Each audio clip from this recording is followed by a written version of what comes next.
steps in the evolution of farm engines in this country, where the machine could move itself from place to place. This is owned by Mike Stinson, who's there at the wheel, and we've got Amelia there riding along. Something unusual about this and the next machine you're seeing, they have vertical boilers on them. They were very popular for compact places where space was at a premium.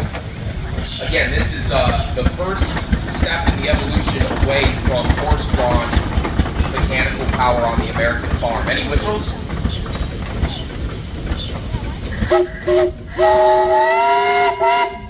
What's that peanut whistle sound like?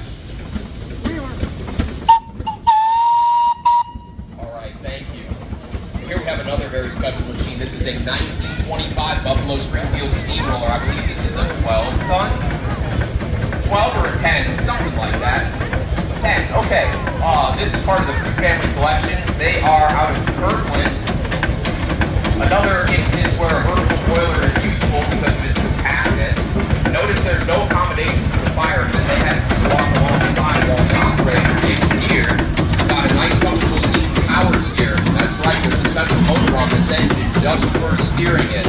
Otherwise you have to Armstrong it. Any whistles? Alright, thanks you guys.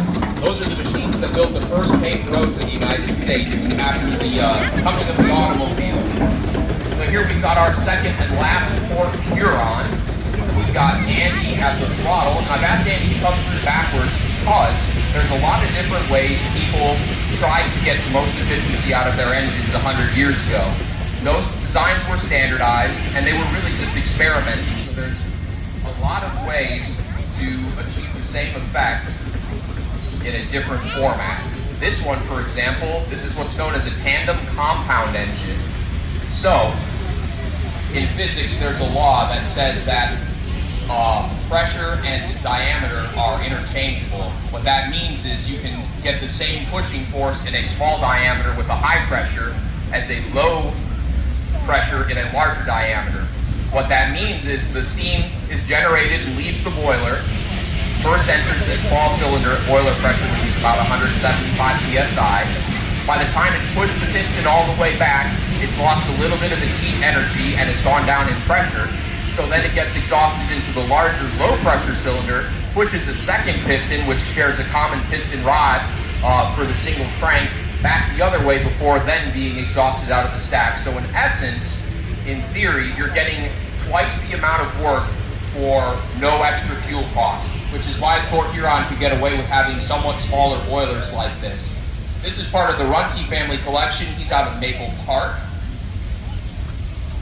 This engine was built in 1921. It was first owned by a gentleman named John Strupp of Wisconsin. And testimonial, he was in love with the engine. It was such an efficient, easy-to-handle machine. This one just went through an extensive restoration.